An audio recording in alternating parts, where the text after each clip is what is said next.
It's not only news, it's science breakthroughs. Tomorrow's technologies.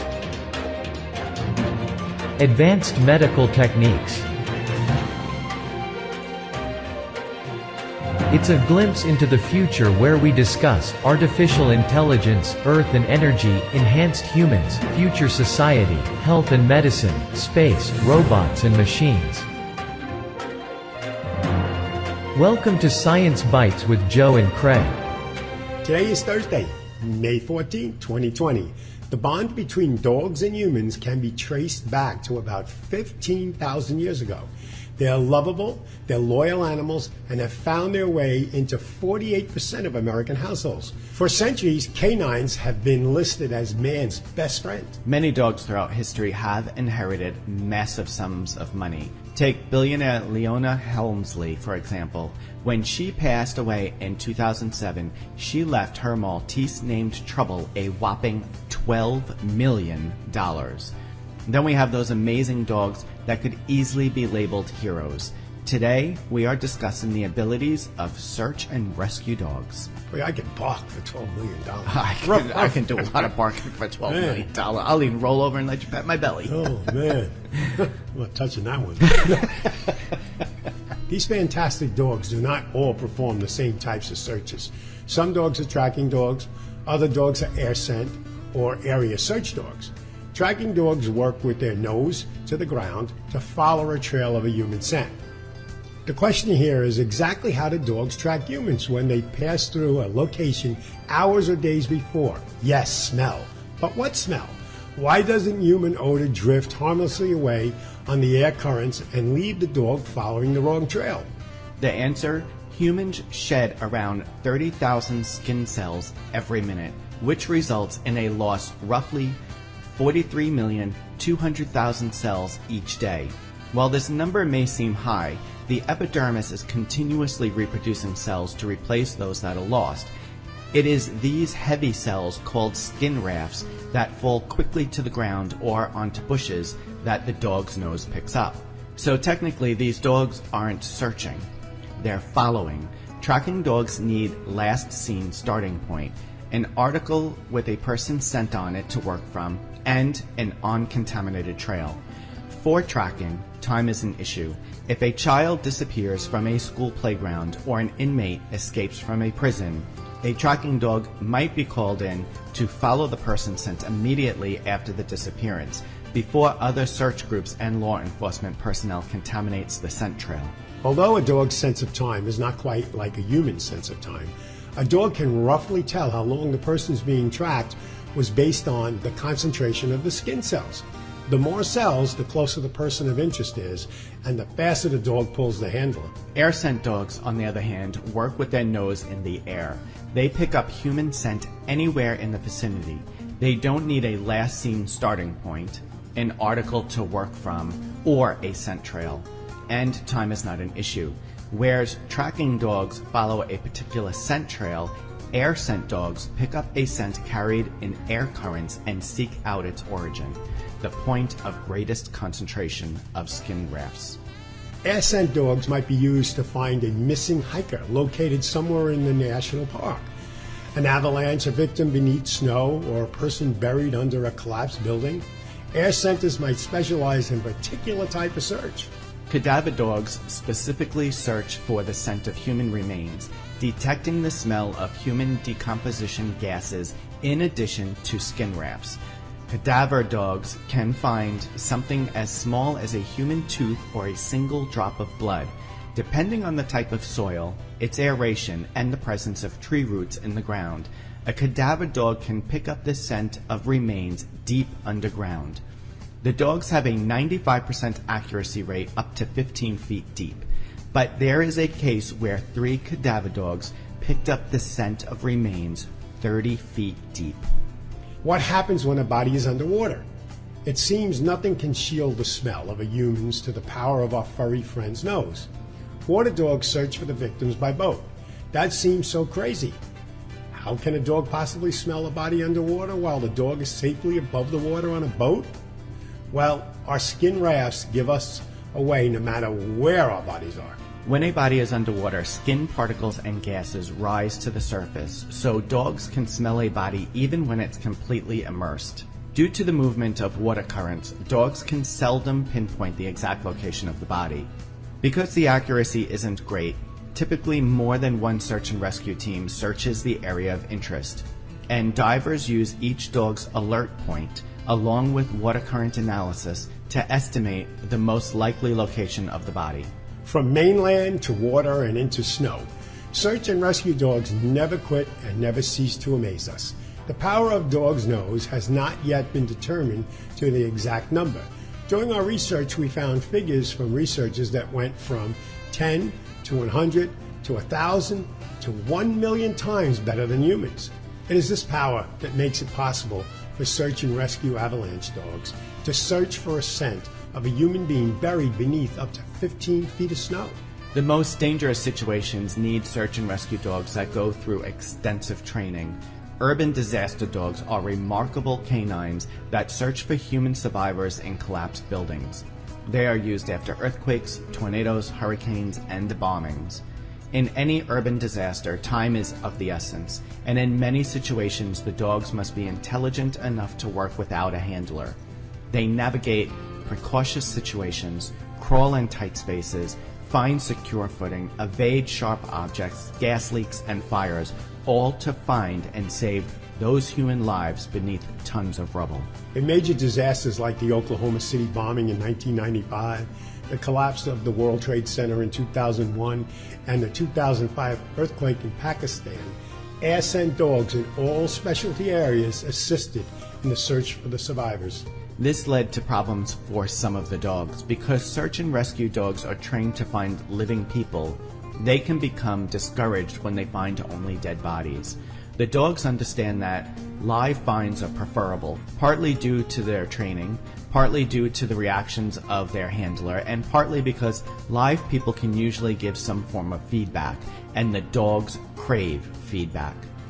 At the Oklahoma City and Ground Zero, handlers and firefighters hid in the rubble to give the dogs a living person to find so they would feel successful and get their reward.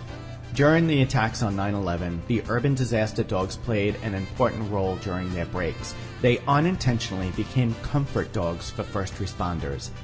Exhausted, stressed, and saddened by loss, many first responders were reported to collapse by a search and rescue dog and just hug the animal tightly.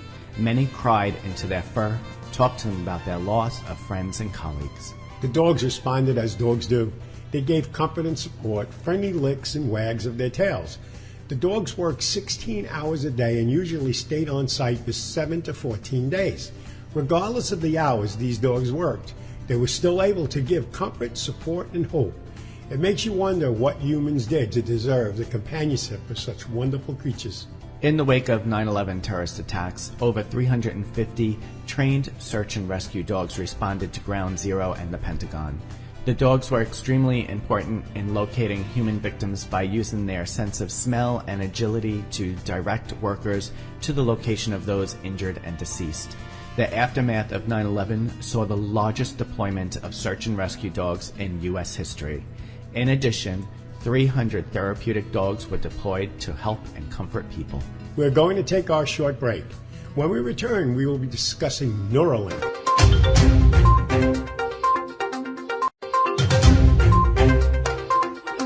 Sometime during elementary school, we all learned about the 5 senses. For centuries, or maybe even longer, humans have searched and believed in a 6th sense. The 6th sense is believed to be our ability to perceive the unseen world of angels, ghosts, heaven, and so on. It also includes ESP, clairvoyance, premonition, and intuition. But what if we got all that wrong and the 6th sense is something that is coming to humans sometime in the near future? What if the 6th sense is Neuralink's controversial brain chip interface? Neuralink is a device that will first be used to help paraplegics, with simple tasks such as using an iPhone and making a mouse click on a computer, by making no physical movement at all. Human trials have not yet started, Elon Musk and his team are optimistic about beginning human trials by the end of 2020. That doesn't mean they haven't tested the hypothesis. According to Elon Musk, prototypes have been tested on rodents and a monkey. Neuralink does involve surgically implanting some components onto the surface of your brain. But brain implants are not new. Research and development have been going on, tested, and used since the 1970s. It's just that previously, brain implants have not been considered enhancements. After all, our brains are still a big mystery, and we have only recently started decoding the genetic origins of our intelligence. The device is tiny, 8 millimeter in diameter and 4 millimeter tall. It's so small, something as large as a human hand won't be able to install it on a human brain. That's why Neuralink created a robotic surgeon too. This robot has the ability to make the precise movements necessary to install the threads into your brain. Having a bionic superbrain chip robotically implanted in your head is something that most of us would consider a once-in-a-lifetime experience. Musk and his team want to keep it that way. Software updates are already inconvenient and always happen whenever we don't want them to. So a large piece of Neuralink resides outside of the skull as a wearable behind your ear about the size of a hearing aid. With the chip in your head, why do you need an iPhone or an Apple Watch? The success of Neuralink will change the course of future innovation. What once seemed innovative and still beyond the reach of augmented reality glasses now seems a bit outdated when you imagine the future with Neuralink. But Neuralink can go far beyond the novelties of augmented reality. For example, telepathy is not that far-fetched anymore, and that's where the sixth sense comes in. After all, the signals being received by the electrodes can be wirelessly transmitted to electronic devices, and the Link earpiece itself is an electronic device. Transferring the messages from one Link device to another would be akin to airdropping images between iPhones.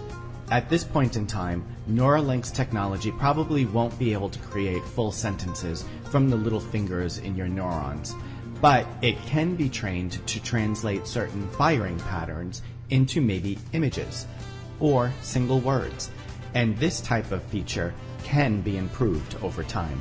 The speed of communication will also improve. The type or text or a message we can only go as fast as our fingers can move. We are also subject to how fast we can talk. Your mind's thoughts are instant. Neuralink may eventually be able to capture those instant thoughts and transcribe them into instant communication faster than any words can leave your mouth. In the less distant future, another concern is Neuralink's ability to not only read signals, fire its own signals, it's essentially able to do the work on behalf of your neurons. But the brain is very sensitive. It changes throughout an entire lifetime in response to different stimuli, including chemicals and how neurons communicate with each other. Adding Neuralink into the equation could change how our brains actually develop. Just think, Craig. Now when I'm sitting here in the studio, I don't have to do anything but think. That would be wonderful. We don't have to talk. No. I'll just sit here and think. Yeah. And it's all going to come out. We would probably think in run-on sentences or something. Or Nobody would understand what the hell we're saying. Or it's going to pick up everything I'm thinking. Yeah, we don't want that either. All right. Okay, now let's move on to those things that we just can't stop talking about this week, Craig. It came to the United States from Asia and first appeared in Washington state. The country was slow to recognize it. Deaths mounted as it circulated for weeks undetected. And now, if it's not stopped, it could reshape populations and industries across the country. You may be thinking that we can't let go of coronavirus. You're wrong, if that's what you thought. We can't stop thinking about the arrival of the Asian giant hornet. The Asian giant hornet can kill humans with its stings. Ouch. It also can decapitate bees methodically, then rip out the bee's chest, which they bring back to the hive to feed their young. The hornet leaves the honeybee hives vacant. The only remains is the honey. If the hornets spread across the United States and devastate bee populations, which we depend on for 1 out of every 3 bites of food we eat, our food supply could be threatened. Although the Asian giant hornet kills honeybees in their hives, some bees have developed a remarkable defense. cooking the hornets alive. When a hornet enters the hive of Japanese honeybees, researchers have witnessed how hundreds of bees can respond by forming a ball around the hornet. While the bees face an immense disadvantage in both size and strength, the honeybees, working together, can vibrate to produce heat, raising the temperature in the formation like a tiny oven to over 115 degrees. Bees themselves can survive high temperature, but the hornet cannot. And after up to an hour of cooking, the hornet dies. The honeybee in Japan has adapted with this predator and learned through generations to protect themselves. American honeybees, however, never face this predator, so they have no defense at all. While the Asian giant hornet is a threat to humans, with a potent stinger that kills up to 50 people each year in Japan, its arrival to the United States has brought particular dread to beekeepers. They are working together to post traps and try to catch queens this spring and workers in the upcoming summer. Government biologists are trying to identify where the hornet has settled in Washington state and eradicate it before it establishes a permanent presence in the United States. Okay, that brings us to the close of another episode. So thanks for listening to Science Bites with Joe and Craig. We will be back again next week with a new episode. You can find all our episodes on Science Bites for free on all podcast platforms by searching Science Bites with Joe and Craig. Joe and I are grateful to you, our listeners, so let us know how we're doing by leaving a review and giving our show a 5-star rating on Apple Podcasts. It really helps to move up our ranking so more people can find us. You can also search Science Bites with Joe and Craig on Facebook and leave a review there. Thanks again for listening, and we'll see you next week.